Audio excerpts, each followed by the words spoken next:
Hi guys, our CEJ Reviews here with another Star Wars action figure review. We're going to be looking at an older Star Wars Vintage Collection figure. He was released in the Revenge of the Sith wave, and it is General Grievous. I wasn't sure if I wanted to review this guy or not, but I thought why not. I'm running out of stuff to review right now. I haven't gotten much of anything new, so I haven't reviewed this guy yet. He's been long overdue. I thought I'd do it now. But he is a really cool figure. He has a lot of pros. He also has a lot of cons. He's up and down really, which is quite interesting. Now let's take a look at this guy. So first off, one thing I just want to talk about, get it over with, is sculpt in terms of size. This guy is very tall. He is very tall and a fair amount bigger than the other figures. Now we'll be doing a comparison here in a second, but as you can see, he is a fairly bulkier figure. But like I said, he is very tall. And in the movies, they really don't show just how tall Grievous really is. I mean, he's hunched over half the time. He's never really shown close to a normal person standing straight up. He is a very tall being in the Star Wars universe. So I'm just going to put out a I'd say a standard sized figure. He's got the Rebel Fleet Trooper right here. I don't know how well you can really tell on the camera, but in person he is clearly 2 heads taller than the Rebel Trooper here. Next figure I'm going to compare is the A New Hope Vintage Collection Darth Vader. Darth Vader is usually always a bit taller than the other figures. Still a head shorter, which is fairly interesting. It doesn't look like that on the video, but in person he is clearly a head shorter than Grievous, which is pretty remarkable because I'm pretty sure in the Star Wars universe Vader's supposed to be like 7 feet. So Grievous is really tall. And then another one, which would be slightly taller than Vader, would be the Savage Opress figure. And he's about half, General Grievous is still about half a head taller. General Grievous has to be at least 4.5 inches or so, because these guys are about solid 4 inch, so he is a very tall figure, very tall. Anyways, let's get on to the rest of the review.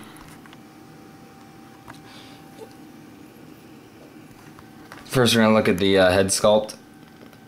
To do that, I will just take off his cape. It's easier to do that when I take that off.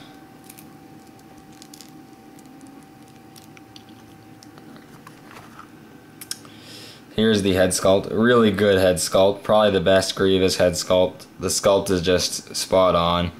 There's actually some nice weathering all along his armoring parts and such, and his body. Very well done.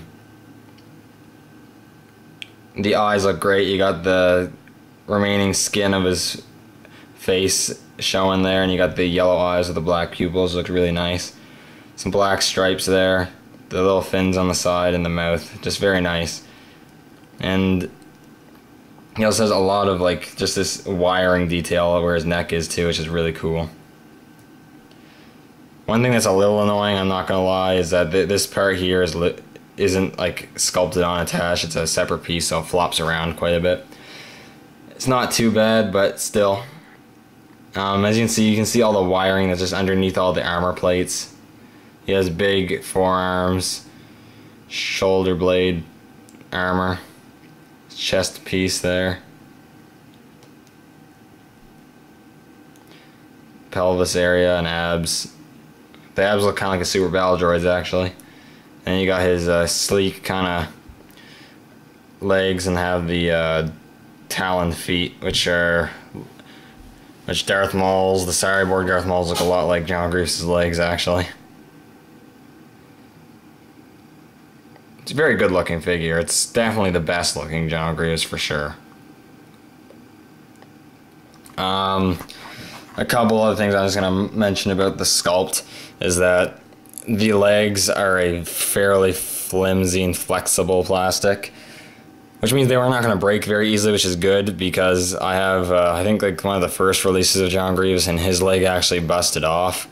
This one's not going to do that. The only problem is the legs can warp, and also this guy is really difficult to stand. He likes to fall over a lot.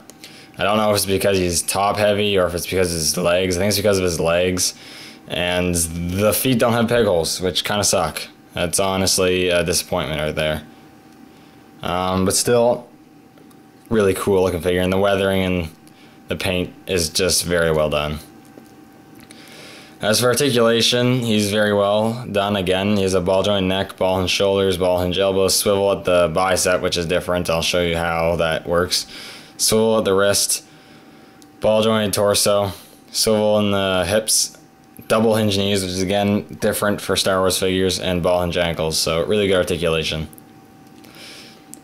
And as for accessories, this is one place where this guy really flourishes.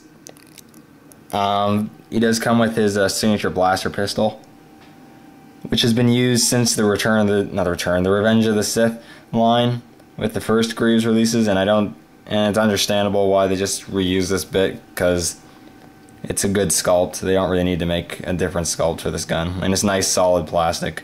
Doesn't bend very easily. I like that, and the detail's nice, and he holds it all right. He also comes with 2 ignited lightsabers. Comes with this one here, which just has a normal. They both have just normal gray hilts. Unfortunately, the paint's not the greatest on these lightsaber hilts. They like to scrape off, so you gotta be careful with that. This is kind of like a pale blue lightsaber blade color. And this one is a different lightsaber hilt design, pretty basic though, and has a pale green. So that's really cool. What else can I say right now? Here we got the, as you saw, comes with a soft goods cape. This is a really good cape. It's made of a very nice, sturdy material. It's heavy, somewhat heavy, so it just drapes over them really nicely. The collar's a little big on it. That's fine.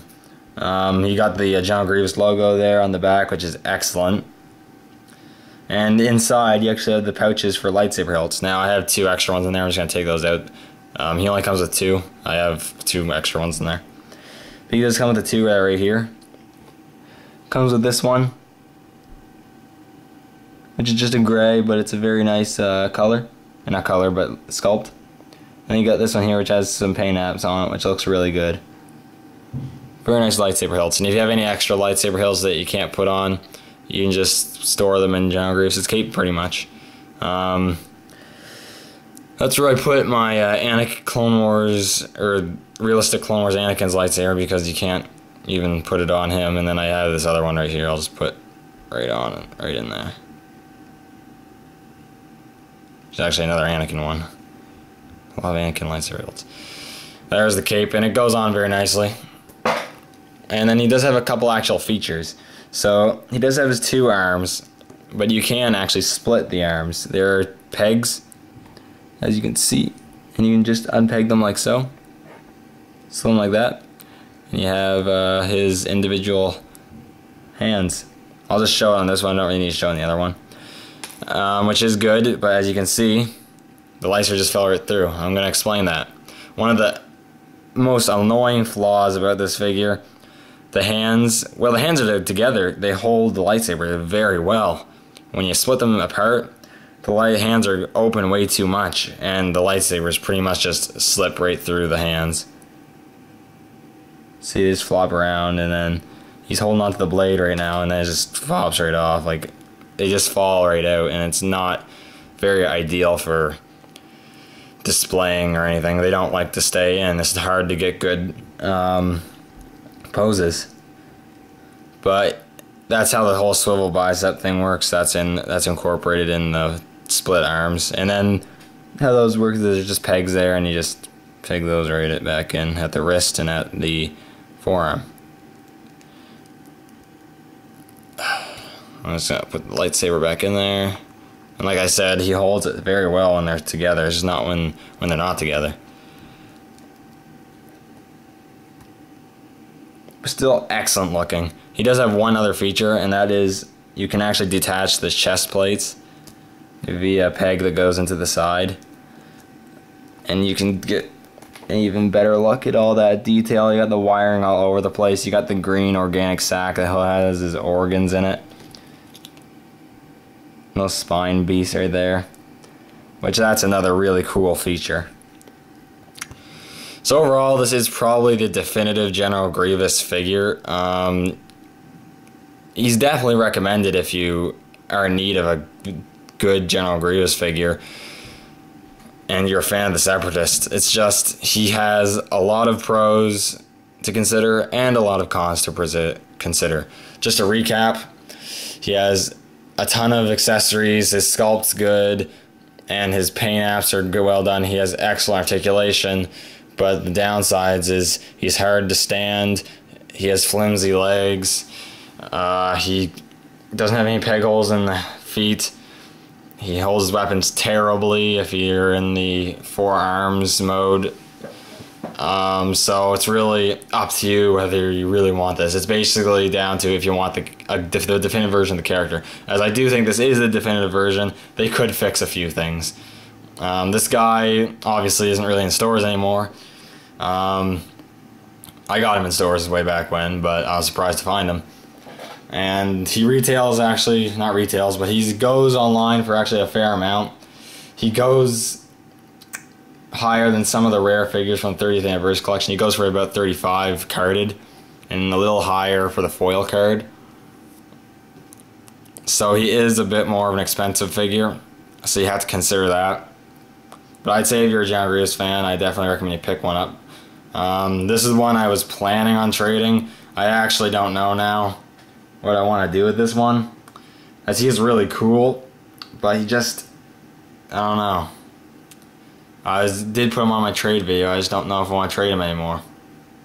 It's hard to decide because I mean, if I got some of the vintage collection Magna Guards, then I would definitely keep this guy. I'd want to get 2 of the Magna Guards, have 2 of the Magna Guards flanking this guy, and then I would keep Grievous because that would be really cool.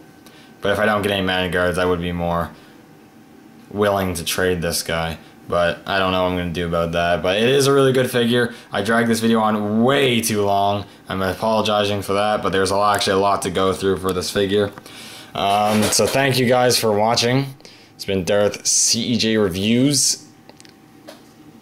May the Force be with you, and I'll see y'all in the next video.